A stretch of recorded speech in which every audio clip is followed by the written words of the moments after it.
Olá, pessoal, todos bem? Agora nós vamos corrigir a segunda parte das 6 questões de direito administrativo que foram cobradas no 36º exame. Se você gostar do conteúdo, você pode deixar o seu like, se inscrever no canal e ativar o sininho para receber a notificação das demais aulas que estão por vir. Olha só, Túlio era servidor público federal e falsificou documentos de má-fé. Eu quero frisar aqui, ó, má-fé, obter a sua aposentadoria por tempo de contribuição junto ao regime próprio de previdência social. Por não ter sido verificado o problema dos documentos, o pedido foi deferido pelo órgão competente de origem e, pouco depois, registrado perante o Tribunal de Contas da União, que não verificou o embuste e não conferiu oportunidade de manifestação para Túlio dentro aí do âmbito da ampla defesa, né? Ocorre que 6 anos após o aludido registro, a Corte de Contas tomou conhecimento do artigo de Túlio e da nulidade dos documentos apresentados, razão pela qual instaurou o processo administrativo para fins de anular o registro promovido em dissonância com o ordenamento jurídico.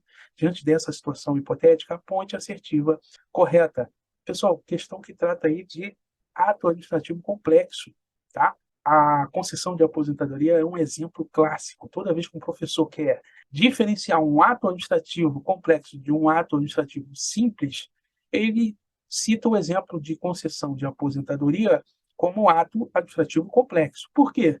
Porque depende para o seu aperfeiçoamento, ou seja, para o aperfeiçoamento do ato, da vontade de dois órgãos, né? Nesse caso aqui, o órgão de origem do servidor defere e a Corte de Contas registra, tá? E só ao final essa aposentadoria será eficaz, tá ok?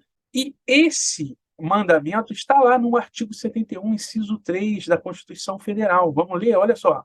O controle externo a cargo do Congresso Nacional será exercido com o auxílio do Tribunal de Contas da União, ao qual compete, inciso 3, ela apreciar para fins de registro a legalidade dos atos de admissão de pessoal, bem como a das concessões de aposentadorias, reformas e pensões, ressalvadas as melhorias posteriores que não afetem o fundamento legal do ato concessório, tá? Então, no enunciado da questão, nós estamos tratando de um ato administrativo complexo e não um ato administrativo simples. Ah, professor, me dá um exemplo de ato administrativo simples. Concessão de férias, né? Basta o órgão de lotação do servidor deferir que o servidor vai gozar das férias, ok? Não há necessidade de registro ou de manifestação de nenhum outro órgão, tá bom? Com isso, nós já podemos resolver a letra A. Olha só.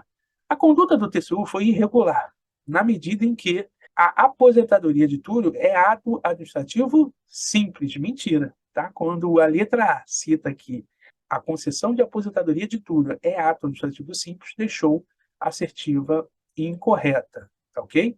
Além do que, deveria sim ter submetido a registro perante a Corte de Contas, razão pela qual é um ato administrativo complexo. Tá ok?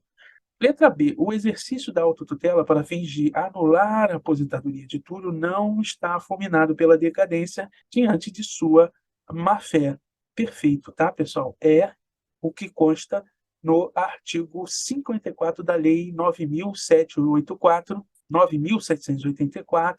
e diz o seguinte, ó, o direito da administração de anular os atos administrativos de que decorram efeitos favoráveis para os destinatários decai em 5 anos, contados da data em que foram praticados, salvo comprovada má-fé. Então, se houver má-fé, não há que se falar em decadência. E o enunciado da questão foi claro ao falar lá, ó, mostrando aí para vocês, que Túlio falsificou os documentos de má-fé, tá? O examinador colocou aqui de propósito para aferir esse conhecimento sobre a decadência no âmbito aqui do direito administrativo, ok? Razão pela qual a letra B está correta, ok? O ato não está fulminado pela decadência diante da má-fé de Túlio. Letra C. O registro de aposentadoria de Túlio foi irregular, pois dependia da garantia da ampla defesa do contraditório perante o TCU. Pessoal, súmula vinculante número 3, tá? Nos processos perante o Tribunal de Contas da União, asseguram-se o contraditório e a ampla defesa quando da decisão puder resultar na anulação ou revogação de ato administrativo que beneficie o interessado. Essa é a regra. Excetuada a apreciação da legalidade de ato de concessão inicial de aposentadoria, reforma ou pensão. Por quê? Porque se tivéssemos que dar, quando da apreciação da legalidade do ato de concessão de aposentadoria, ampla defesa, ou seja, oportunidade de se manifestar, o TCU só faria isso. Ok? Então, houve aí essa exceção perante aí decisão do Supremo Tribunal Federal. Ok? Então, quando ele coloca aqui na letra C que o registro de aposentadoria de tudo foi irregular, pois dependia da garantia da ampla defesa e do contraditório perante o TCU, deixou a assertiva ser incorreta, porque, na verdade, não dependia, porque é uma exceção à regra, tá ok? D. A anulação de aposentadoria não é mais viável, considerando transcorrido o prazo prescricional de 5 anos. Não é prazo prescricional, é prazo decadencial. Onde está isso, professor? Artigo 54 da Lei 9.784. É prazo decadencial. Gabarito é letra B. Vamos para a próxima. Olá, pessoal. A administração do município Alfa está construindo uma ponte para facilitar o acesso dos produtores rurais ao seu centro urbano.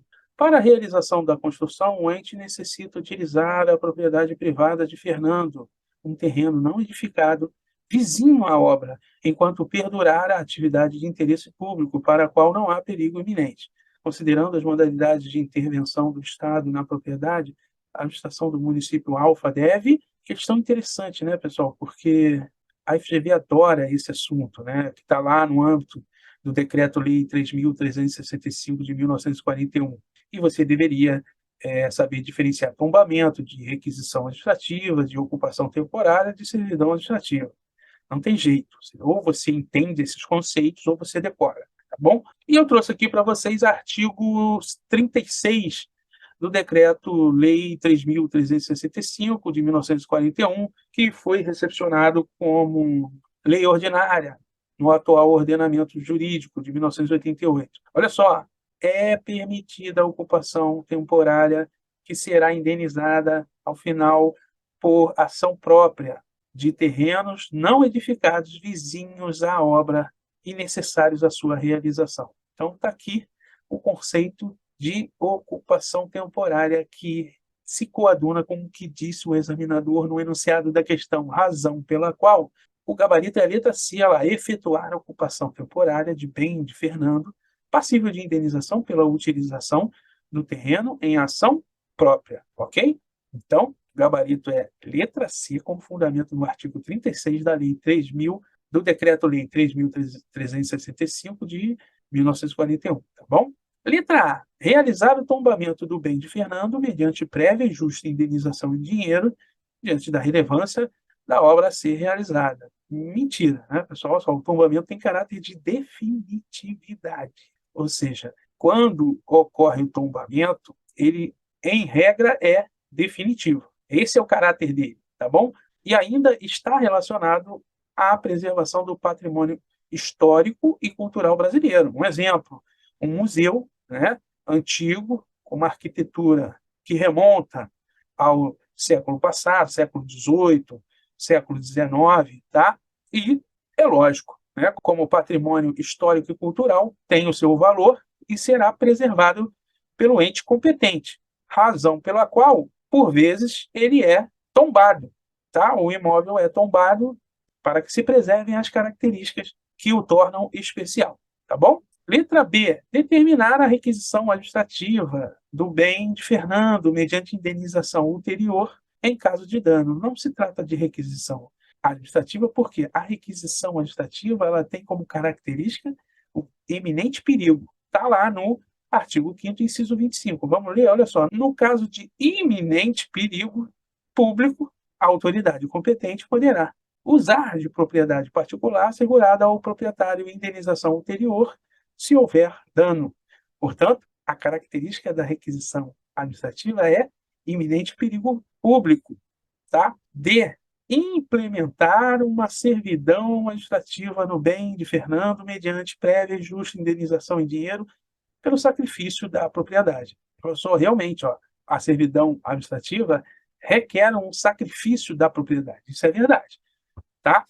Esse sacrifício, em regra, é definitivo. Um exemplo, servidão de passagem de dutos e fios pela propriedade privada, sendo ela a passagem mais eficiente para o interesse público, ok? Então, vai lá, cava-se, né, a propriedade e passa-se os dutos que tem que passar, às vezes com, né, cabos até grandes, né, ligando estados e municípios, por vezes, tá? E caracteriza-se aqui a servidão administrativa, a razão pela qual não é a letra D. O instituto a que o enunciado se refere é ocupação temporária, gabarito é letra C. Vamos para a próxima. Olá, pessoal. Última questão. Na semana passada, o Ministério Público ajuizou ação em desfavor de Odorico, prefeito do município Delta, em decorrência da prática de ato doloso de improbidade que causou enriquecimento ilícito. Após os devidos trâmites processuais, o juízo de primeiro grau verificou a configuração dos elementos caracterizadores da improbidade, incluindo o dolo específico, razão pela qual aplicou as penalidades combinadas na legislação. Sobre as penalidades aplicadas ao prefeito Odorico, assinar a afirmativa correta. Pessoal, questão que está sempre na prova da OAB, né? Está sempre em provas de concurso, que é a lei de improbidade administrativa, a lei 8.429 de 1992, tá? Questão tranquila, porque se você conhecesse a lei, você poderia resolvê-la tranquilamente. Olha só. Na letra A, diz o seguinte: é cabível a execução provisória da penalidade de perda da função pública com seu imediato afastamento do cargo. Pessoal, perda da função pública por execução provisória de penalidade, o examinador pegou pesado, tá? Lá no artigo 12, parágrafo 9º da lei, diz o seguinte: ó, as sanções previstas neste artigo somente poderão ser executadas após o trânsito em julgado da sentença condenatória, entre elas a perda da função pública, tá bom? Portanto, a letra A está incorreta. B, poderia ser aplicado penalidade de suspensão de direitos políticos por prazo superior a 15 anos em razão da presença de dolo específico. Pessoal, o maior prazo aí de punição previsto na lei é de 14 anos e não 15. Tá? Quando botou 15, você já deveria verificar que a letra B está incorreta. Onde está isso, professor? Aqui, ó. Vamos ler junto, ó. Na hipótese do artigo 9º desta lei, perda dos bens ou valores acrescidos ilicitamente ao patrimônio, perda da função pública, suspensão dos direitos políticos até 14 anos, pagamento de multa civil equivalente ao valor do acréscimo patrimonial e proibição de contratar com o poder público ou de receber benefícios ou incentivos fiscais ou creditícios, direto ou indiretamente, ainda que por intermédio de pessoa jurídica da qual seja sócio majoritário, pelo prazo não superior a 14 anos. Portanto, 14 anos é o prazo máximo aí de punição dentro do subsistema da improbidade administrativa presente na Lei 8.429, tá bom? Letra C. O juízo de primeiro grau não poderia acumular as penalidades de suspensão dos direitos políticos e da proibição de contratar com a administração sob pena de bis in idem. Não há bis in idem porque a lei expressamente permite, olha só, artigo 12, independentemente do ressarcimento integral do dano patrimonial, se efetivo, e das sanções penais comuns e de responsabilidades civis e administrativa prevista na legislação específica, está o responsável por ato de improbidade sujeito às seguintes combinações, que podem ser aplicadas isolada ou cumulativamente, de acordo com a gravidade do fato. Então, pode ser combinada isolada ou cumulativamente. Então, quando ele diz que o juízo de primeiro grau não poderia acumular penalidades de suspensão de direitos políticos e de proibição de contratar, ele deixou a assertiva incorreta. D.